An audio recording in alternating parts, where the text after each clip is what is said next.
But okay, let's get to the good stuff. We're going to talk in this first section is going to be, like I said, a lot of information and a lot of resources. We're going to talk about consumer skills in a digital world. And I think the first thing we have to do is kind of talk about what are consumer skills. As I'm going to go through this part, I'm going to go ahead and launch a poll here. So if you are by your computer and you can answer these questions that's popping up, please do. But when we're talking about consumer skills, we're talking about it's the most broad definition on earth, the skills required to be a good consumer. And what does that mean? Just some of these examples would be the background knowledge, understanding the system, so you know how to make it work for you. Those self-management, cell abilities, like we were talking about just now with the social emotional connections, and an information seeking mentality. I think that kind of connects to growth mindset again, right? Being able to, or recognizing that you have to go seek this information. You got to look it out or look it out. Wow, sorry. You have to seek it out and go look for it. It's not going to be delivered to you. So we're going to talk about consumer skills. Consumer psychology is kind of connected. Consumer economics is kind of Dame un segundo. connected. I would say consumer psychology is probably closer. You'll hear some of these terms like thrown around. I just want to make sure it's clear. Psychology is really going to talk about kind of consumers' beliefs and their feelings and their thoughts connecting to their purchasing behavior. Can also talk about social persuasion and like advertising. So we are touching into that. And consumer economics, kind of looking, it's more like a branch of economics, looking at sort of the microeconomic analysis of like a family. So also kind of connected, but kind of not. I'm just trying to be clear on definitions here. The fact that consumer skills is a wide range of different aspects. It's one of those, 20-sided dice that you could look at a bunch of different ways. But I did just ask you what you thought it meant to be a good consumer. I'm going to share the results of the poll now. We had being frugal with 33%, researching big purchases also had 3 people. Ethical purchasing had 2, and sticking to a budget 9. Obviously, you could pick as many as you wanted. Love that. All of these answers are correct. All of these answers are being a good consumer. So as you can see, it's very subjective. We're going to talk about each of these components of being a good consumer in the resources we have coming up.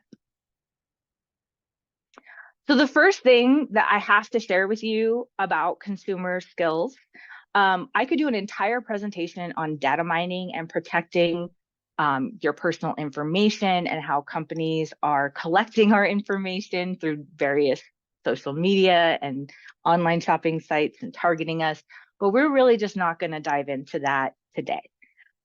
But that's not to say that we can ignore it. It's a massive part of consumer skills. And so this is my first piece of advice.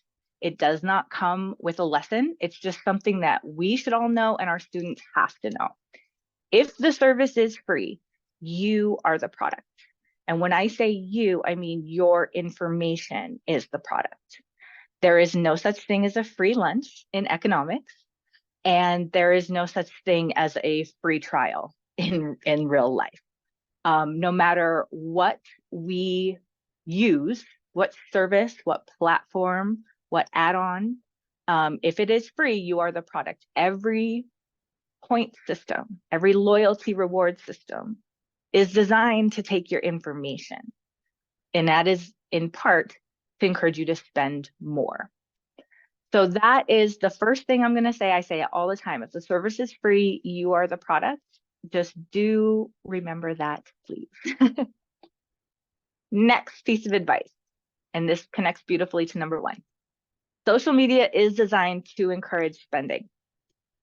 It may not have started off like this. It may have started like a fun way for college students to connect with each other, but that is not what it is anymore. Social media is a business, and it is designed and has been literally designed from the inside out. We're going to talk about that when we talk about dark patterns, to get people to spend money. None of these apps really exist out of the goodness of their hearts to help our kids chat 24/7. They exist to influence their spending decisions. And so before we talk about any kind of social media and spending resources or information, we have to define frictionless spending.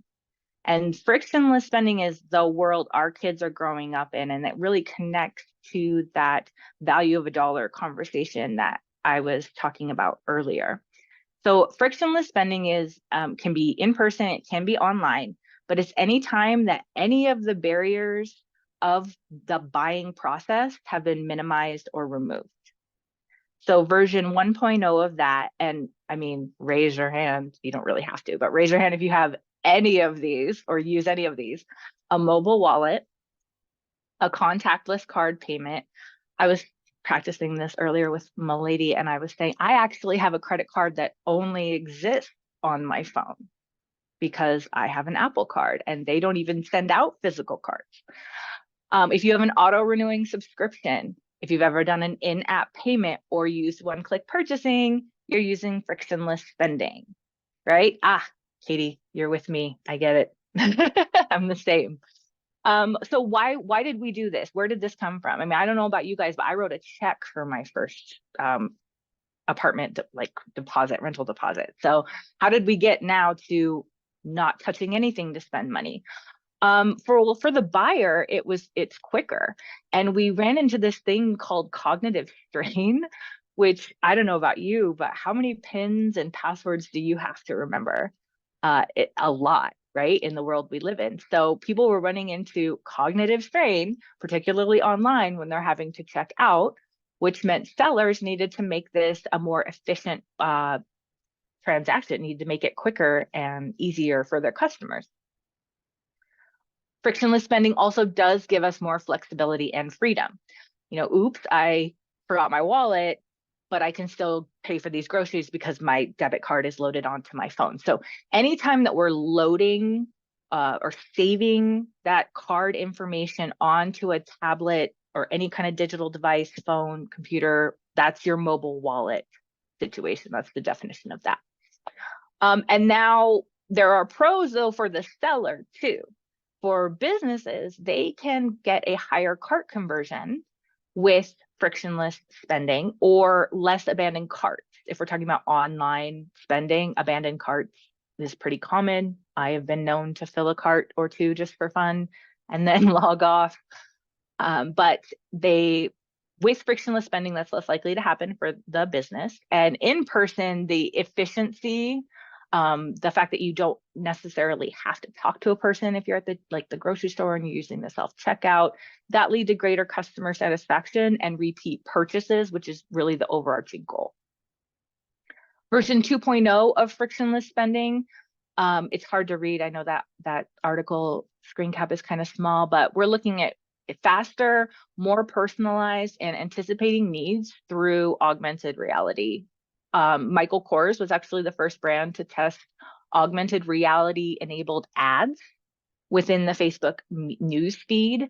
Now we're seeing a lot of the try on features. You can try on glasses or makeup or clothes in some cases. With Amazon, you can scan the room to see if the furniture will fit there and look good. So that can be the new kind of version they're saying of version 2.0 of frictionless spending and sort of where it's headed.